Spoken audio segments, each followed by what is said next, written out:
गुड़हल के जो पौधे होते हैं इसमें सबसे ज़्यादा जो अटैक होता है ना वो मिलीबग्स का होता है, यानी जो सफ़ेद कीड़ा लगता है। और एक इस टाइम पे ब्लैक कलर का जो कीड़ा लगता है वो मैं दिखाती हूँ आपको, कुछ इस तरीके का।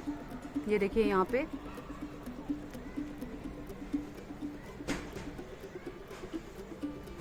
तो ऐसे में आपको क्या करना चाहिए, आप अपने गुड़हल के पौधे के लिए ना सबसे पहले एक काम कर दीजिए, प्रूनिंग कर दीजिए।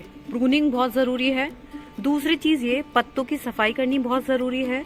इसके अलावा नीम ऑयल के अंदर थोड़ा सा क्लोव ले लीजिए और उसको दोनों को मिक्स करके, उसके पाउडर को मिक्स करके अपने पूरे पौधे के पूरे पत्तों पे जितना भी एरिया है ना हर जगह आप स्प्रिंकल कर दीजिए, बहुत ज़रूरी है। नहीं तो ये जो कीड़े हैं ना ये खराब कर देंगे आपके पौधों को। तो यहाँ पे आंखे का भी पौधा है और ये आंखे के पौधे में भी देखिए कितने ज़्यादा कीड़े लगे हुए हैं। तो ये जो कीड़े हैं ना इनको बचाने, अपने पौधे को बचाने के लिए आप नीम ऑयल का तो इस्तेमाल ही कीजिए। इसके अलावा देखिए मैं गुड़हल के फूल भी दिखाती हूँ आपको। जैसे ये फूल है हमारा, इस फूल पे भी देखिए कितने सारे काले कलर के कीड़े लगे हुए हैं। तो इसके लिए आपको क्या करना होगा, फिटकरी ले लीजिए और फिटकरी के अंदर थोड़ी सी गार्लिक होती है, गार्लिक को मिक्स कर लीजिए और फिर अपने इस पूरे पौधे को देना शुरू कर दीजिए। तो इससे बचा जा सकता है। और जहाँ पे सबसे ज्यादा कीड़े हो ना तो उसको तो आप हटा ही दें, काट दें वहां से, तो आप अपने गुड़हल के पौधे को बचा सकते हैं। इसके अलावा जो पौधे की जो पत्तियां होती है ना उसका ध्यान रखिए, सिर्फ उसके ऊपर ही आपको कीड़े दिखाई देंगे। जैसे कि ये देखिए यहाँ पे पत्तों के ऊपर इतने सारे कीड़े दिखाई दे रहे हैं। तो सबसे ज्यादा जो कीड़ों का अटैक होता है वो पत्तों के ऊपर ही होता है दोस्तों। और इसके अलावा एक काम और कीजिए, अभी सर्दी में जैसे ही फूल बने ना, फूल बनते ही काट दीजिए उसको, तो प्लांट की कुछ एनर्जी स्टोर हो जाएगी। इसके अलावा आप एक काम और कर सकते हैं, जो हल्दी होती है ना, हल्दी का घोल ले लीजिए और हल्दी के घोल को एक हफ्ते में एक बार अपने पौधे की जो जड़ होती है उसमें दे दीजिए।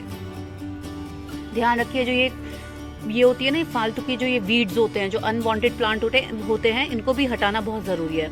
अगर हम इनको नहीं हटाएंगे ना दोस्तों तो क्या होगा, सारी एनर्जी तो यही ले लेंगे। तो हमें सारी एनर्जी ये जो फालतू के जो पौधे हैं ना इनको नहीं देनी है। इस चीज का आपको ध्यान रखना होगा, ठीक है ना दोस्तों। इसके अलावा और क्या कर सकते हैं, जो एलोवेरा जेल होती है ना, एलोवेरा जेल ले लीजिए और उसमें थोड़ा सा जो हमारा हैंड वॉश है या आपके पास कोई भी माइल्ड शैम्पू है तो उसको मिक्स कर लीजिए पानी के अंदर और अपने पौधों को देना शुरू कर दीजिए। तो इससे भी हम अपने पौधों को बचा सकते हैं। इसके अलावा गुड़हल के पौधे में, स्पेशली गुड़हल के पौधे में नहीं, आपके फ्लावरिंग जितने भी प्लांट्स हैं उनमें ये काम करना आपको बहुत जरूरी है विंटर्स में। तो विंटर्स में इन चीजों का ध्यान रखिए। वर्मी कंपोस्ट देना बंद कर दीजिए। आप गर्म खाद दीजिए, जैसे कि सरसों की खली हो गई, नीम खली हो गई, आप उसको अपने पौधे को दीजिए। और या फिर गोबर की खाद है वो भी चल जाएगी, लेकिन वर्मी कंपोस्ट को अभी मत दीजिएगा। इसके अलावा एक काम और करना होगा आपको। इसके अलावा गुड़ाई आप तभी कीजिएगा जब आपकी जो मिट्टी है ना जब बिल्कुल ड्राई हो जाए, और अगर ड्राई नहीं है तो आपको उससे भी बचना पड़ेगा। इसके अलावा ये जो कीड़े होते हैं ये हमारे पौधे को हर तरीके से खराब कर देते हैं। तो इन कीड़ों से बचाने के लिए अपने गुड़हल के पौधे को ये सारे काम आप जरूर कर लीजिएगा, अदरवाइज आपका जो पौधा है ना वो पूरा खराब हो जाएगा।